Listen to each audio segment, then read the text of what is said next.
जय Hind. I hope आप सभी लोग अच्छे होंगे और आपकी यूपी पुलिस कांस्टेबल यूपीएसआई की तैयारी बहुत ही अच्छे से चल रही होगी और आप खूब मेहनत करके पढ़ाई कर रहे होंगे, क्योंकि इस बार आपको सिलेक्शन लेना है और आपको भी ट्रेनिंग करनी है। जैसा कि हम लोग की अभी ट्रेनिंग चल रही है यूपी पुलिस कांस्टेबल 60,244 भर्ती के लिए। तो बहुत सारे लोग कमेंट कर रहे थे, दीदी अपना ट्रेनिंग शेड्यूल बताइए कि आपकी ट्रेनिंग कैसे होती है, क्या क्या होता है, मतलब दिन भर का क्या शेड्यूल होता है।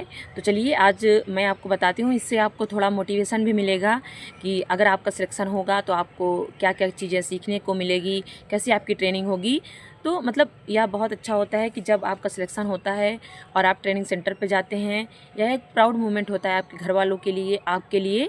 तो आप इतनी मेहनत करिए कि आपका भी इस बार सिलेक्शन हो जाए और आप भी अपने ट्रेनिंग सेंटर पर जाएँ, क्योंकि जब आप ट्रेनिंग सेंटर पर जाएंगे तो आपको एक अलग ही खुशी होगी कि मतलब फाइनली आपकी जॉब लग गई, आपकी सरकारी जॉब है। देखिए, जॉब चाहे छोटी हो चाहे बड़ी हो, लेकिन जब हम बेरोज़गार होते हैं तो हमको एक जॉब की नीड होती है कि हमारे पास कुछ जॉब हो। फिर जब कुछ लोग किसी और बड़ी तैयारी में जाना चाहते हैं, किसी को कुछ और करना होता है, तो वो अपनी जॉब के साथ अगर वो करना चाहता है सच में, तो वो अपनी जॉब के साथ भी पढ़ाई कर सकता है, कोई दिक्कत नहीं है। ये सिर्फ आपके ऊपर डिपेंड करता है कि आप टाइम मैनेजमेंट कैसे करते हैं, आप खुद के लिए कितने डिसिप्लिन हैं, अपने ड्रीम के लिए कितने डेडिकेटेड हैं।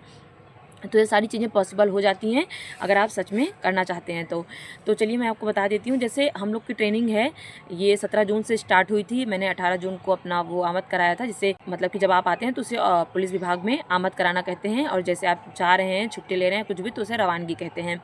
तो मतलब मेरी आमद एक दिन लेट हुई थी, मैं एक दिन लेट आई थी 18 तारीख को।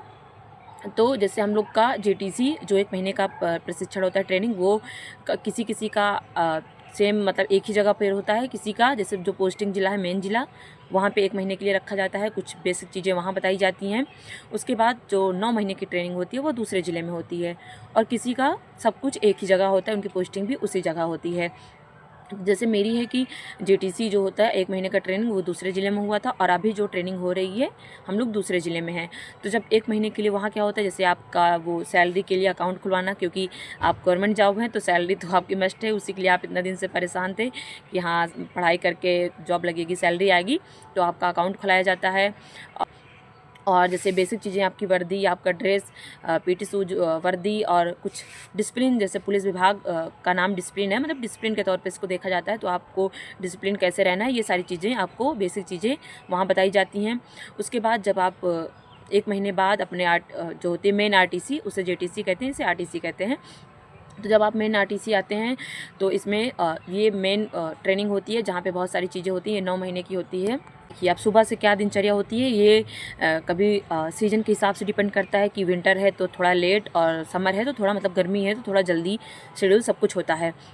जैसे बेसिक क्या होता है कि 6 बजे या 5 बजे हम लोग का, मतलब हम लोग को सुबह के परेड होते हैं। सुबह के परेड मतलब 6 बजे अगर मार्चअप है, 6:30 बजे कहीं है, तो उस हिसाब से अपना, अगर आप वर्दी में हैं आपकी, मतलब वर्दी आईटी का, उसे वर्दी बोलते हैं। जो आईटी के क्लासेस होती हैं, आईटी की हम लोग को चीज़ें सिखाई जाती हैं।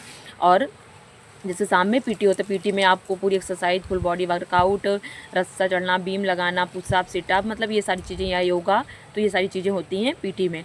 और आईटी में आपको, जैसे सुबह हम लोग जाएंगे तो अगर राइफ़ल उठाना है तो राइफ़ल, क्वार्टर गार्ड से 303 राइफ़ल, इंसास, एसएलआर, तो ये सारी चीज़ें, ये राइफ़ल होती हैं। तो मतलब जिस राइफ़ल से आपके यहाँ ट्रेनिंग हो रही है, मोस्टली एसएलआर से होती है या स्टार्टिंग में 303 से, तो इन सब राइफ़ल को आप लेके आप ग्राउंड पहुंचेंगे। ग्राउंड में आपका मार्चअप होता है। मार्चअप में सब कुछ, मतलब गिनती होती है कि कितने लोग आपके, जैसे टोली वाइज बांट दिया जाता है, तो आपकी टोली में कितने लोग हैं, ये सारी चीज़ें होती हैं। उसके बाद रनिंग होती है। रनिंग कुछ मतलब 1 किलोमीटर, 2 किलोमीटर, जैसे जहाँ का सिस्टम है वैसे रनिंग होती है। रनिंग होने के बाद फिर कुछ चीज़ें सिखाई जाती हैं, जैसे राइफ़ल के बारे में आपको बताया जाता है, या परेड कैसे करानी है, कुछ ड्रिल होती हैं, ड्रिल सिखाई जाती है। ये जैसे जो तेज़ चाल में आपने टीवी पे कहीं मार्चअप में 26 जनवरी, 15 अगस्त में जो परेड होती है, 26 जनवरी, ये सब कुछ आपने देखा होगा, उस तरह से सिखाया जाता है, वो सारी चीज़ें होती हैं।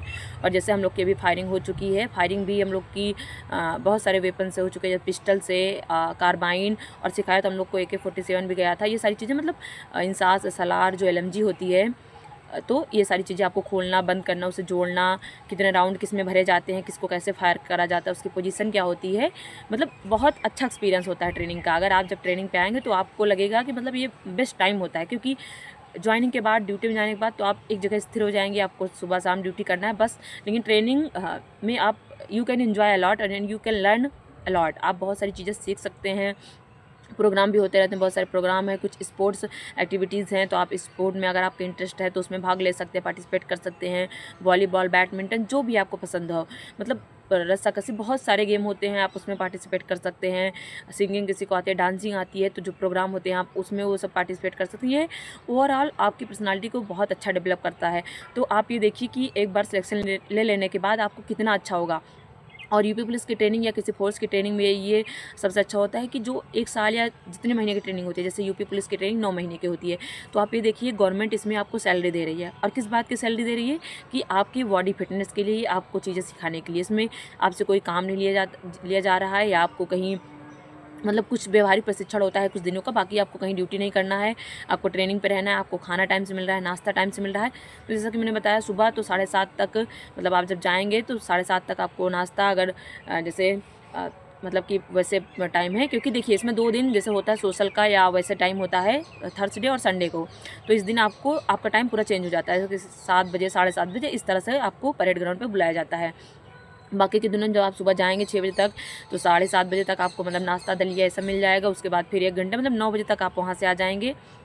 उसके बाद 9 बजे आप खाना पीना खाने के बाद, नहाने के बाद 10 बजे आपको क्लास में जाना होगा, जो इंडोर की क्लासेस होती हैं। इंडोर की क्लासेस में आपको धाराएं पढ़ाई जाएंगी, कंप्यूटर के बारे में, मतलब जैसे टेक्नोलॉजी इन्हांस कर रहा है इसकी जानकारी, तो आपको टेक्नोलॉजी के बारे में, जैसे टाइपिंग हिंदी इंग्लिश टाइपिंग, और कंप्यूटर कैसे चलाया जाता है, कुछ जो काम होते हैं पुलिस विभाग में कंप्यूटर के, वो सब कैसे होते हैं, तो ये सारी चीज़ें आपको कंप्यूटर की क्लास में सिखाई जाएंगी। बाकी आपकी बहुत सारी क्लासेस होंगी, जैसे सोशल मीडिया चल रहा है तो आप सोशल मीडिया से कैसे अवेयर हो सकते हैं, या साइबर क्राइम हो रहा है तो आप साइबर क्राइम से कैसे बच सकते हैं, आप जनता को कैसे अवेयर कर सकते हैं। तो ये सारी चीज़ें इंडोर की क्लासेस में होती हैं, जो कि 2:10 तक क्लासेस चलती हैं। फिर आपको शाम की परेड होती है, शाम की परेड के लिए आपको 3:30 बजे 4 बजे, जैसे आपका मार्च टाइम है वैसे आप जाते हैं। अगर आप पीटी में हैं तो आप पीटी ड्रेस पहन के जाएंगे, टी-शर्ट, लोअर टी-शर्ट, शूज़।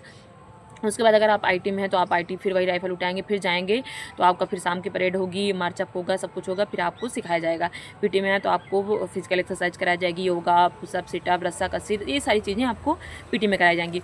तो उसके बाद आप शाम को आएंगे तो 1 घंटे का थोड़ा रेस्ट मिलेगा। उसके बाद खाने का टाइम हो जाएगा 6 साढ़े 6 तक, तो आप खाना खाने के लिए जाएंगे। खाना खाने के बाद आपका 7:30 तक, 7:30 या 8 तक आपका फिर से वो काउंटिंग होता है, उसमें सभी टोलियाँ फालिन होती हैं, जो हमारे यहाँ के मेन मतलब मेजर सर होते हैं वो गणना लेते हैं। उसमें मतलब बेसिकली गिनती देखी जाती है कि हाँ सब लोग उपस्थित हैं, सब लोग हैं, सब ने खाना पीना खा लिया है टाइम से, सब स्वस्थ हैं, किसी को कोई दिक्कत तो नहीं है। तो ये सारी चीज़ें उसमें होती हैं। फिर नेक्स्ट दिन के लिए बताया जाता है कि नेक्स्ट दिन आपका परेड का क्या वो है, क्या कैसे करना है, ये सारी चीज़ें। और मतलब सोचिए आप जब ट्रेनिंग पे हैं तो आपको खाना नाश्ता सब कुछ टाइम से मिल रहा है। कोई बीमार है तो उसके लिए एम्बुलेंस लगी है, उसको ले जाने के लिए आप हॉस्पिटल में जाइए, सरकारी हॉस्पिटल में आपका अच्छे से इलाज होता है, मतलब सब कुछ अच्छा है। और जैसा कि मैंने बताया कि थर्सडे और संडे और हर महीने का सेकंड सैटरडे, मतलब इन 3 दिनों में तो ऑफ होता है। थोड़ा ऑफ क्या मतलब, जैसे आपको कुछ देर के लिए बुलाया जाएगा 7 साढ़े 7 बजे तक, उस दिन आपका नाश्ता कुछ अलग होगा, पोहा, चाय, चना, ये सारी चीज़ें, या कुछ और भी जो आप खाना चाहते हैं मिस मैनेजर से आप कह के बनवा सकते हैं। मतलब मिस मैनेजर आपको जो आपको पसंद है वो बन सकता है, मैगी, जो भी मतलब आपको खाना हो, हलवा, कुछ मतलब आपकी पसंद की चीज़ें बन जाती हैं संडे के दिन या छुट्टी के दिन। तो उसके बाद आपको नाश्ता वास्ता करने के बाद फिर आपको मतलब बुलाया जाता है, जैसे आप साफ़ सफाई, अपने रूम की साफ़ सफाई कर लीजिए, अपने ग्राउंड की साफ़ सफाई, मतलब ये सारी बेसिक चीज़ें जितना आपको करना ज़रूरी है। मतलब जैसे कुछ फूल पौधे लगाए जाते हैं, तो ये सारी चीज़ें मतलब एक सोशल के नाम से इसको कहा जाता है। और बहुत मज़ा आता है, बहुत अच्छा एक्सपीरियंस होता है उन सारी चीज़ों का। मैंने कुछ वीडियोज़ डाले भी हैं अपने चैनल पर, तो आप देखिएगा, आपको बहुत अच्छा लगेगा। तो ओवरऑल ये है कि अच्छे से पढ़िए ताकि आप भी अब जल्दी से ट्रेनिंग पर आ सकें। और ट्रेनिंग बहुत ही खूबसूरत पल होता है पूरी लाइफ का। आपको आपके जो अलग अलग ज़िले से लोग आते हैं, तो बहुत अच्छा एक्सपीरियंस मिलता है कि सबके साथ आप रहते हैं, सबके साथ चीज़ें सीखते हैं। तो आप अच्छे से पढ़िए ताकि आप भी ट्रेनिंग पे जल्दी से जल्दी आ पाएँ। और सोचिए इतना मतलब बिजी शेड्यूल होने के बाद भी यहाँ लोग पढ़ते हैं। मतलब यहाँ का जो होता है, जैसे मैंने बताया क्लासेस चलती हैं, तो इंडोर एग्ज़ाम्स भी होते हैं, मंथली एग्ज़ाम्स होते हैं, आपको उसे क्वालिफाई करना होगा, मतलब 50% क्वालिफाइंग होता है। अभी हम लोग का एग्ज़ाम स्टार्ट होने वाला है मार्च में, तो वो मेन एग्ज़ाम होता है, मतलब उसे भी पास करना बहुत ज़रूरी है। तो अगर आप ये सोचते हो कुछ पढ़ना नहीं पड़ता, तो ट्रेनिंग पर भी पढ़ना पड़ता है। आपको पढ़ाई से छुटकारा नहीं मिलेगा, आप मतलब आगे बढ़ना है आपको, तो कुछ तो सीखते रहना होगा और हमेशा पढ़ते रहना चाहिए। मेरा मानना ये है कि अगर आप अच्छे इंसान हैं, आप कुछ सीखना चाहते हैं, लाइफ में कुछ अच्छा करना चाहते हैं तो आपको हमेशा पढ़ते रहना चाहिए और कुछ ना कुछ सीखते रहना चाहिए। तो इंडोर का भी पढ़ना होता है, लोग इसी में टाइम मैनेजमेंट करके यूपीएसआई की तैयारी कर रहे हैं। और मैं आपको बता दूं कि यहाँ पे जो लोग हैं उनमें भी बहुत अच्छा स्कोर बन रहा है। मतलब लोग यहाँ पे रह के इतना बिजी होने के बाद भी सोचिए यूपीएसआई की तैयारी कर रहे हैं और बहुत अच्छा स्कोर कर रहे हैं। तो इनमें से देखिएगा आप लोग, मतलब बहुत लोग तो दरोगा में भी सिलेक्शन लेंगे और कुछ लोग हैं जो अदर एग्ज़ाम की तैयारी कर रहे हैं, मतलब जिसका जो भी एग्ज़ाम देना है। तो मतलब आप ये सोचिए कि इतना बिजी शेड्यूल होने के बाद भी मेहनत कर रहे हैं। मतलब ऐसा नहीं है कि अगर आपको आगे बढ़ना है तो मेहनत तो करनी पड़ेगी, चाहे आप वहाँ रहें चाहे जहाँ रहें। अगर यहाँ सबसे पहले आप एक जॉब सिक्योर करिए, आपको एक जॉब चाहिए वो मिल जाएगी तो आप अपने सपने के लिए मेहनत कर सकते हैं। फिर ये टोटली आप पे डिपेंड करता है ना कि आप कितनी मेहनत करना चाहते हैं और आपका सपना कितना बड़ा है, आप उसे कैसे अचीव करेंगे। तो बस आई होप कि आपको अच्छा लगा होगा ये शेड्यूल जान के और आपको थोड़ा मोटिवेशन मिला होगा कि जल्दी से आप सिलेक्शन लीजिए और आप भी ट्रेनिंग सेंटर पर आइए और इन्जॉय करिए ट्रेनिंग सेंटर पे। फिर ड्यूटी तो आपको करनी ही है। सो पढ़ते रहिए। All the very best. और अगर आपको वीडियो अच्छा लगा हो तो आप चैनल को लाइक शेयर एंड सब्सक्राइब करिए। So thank you for watching this video.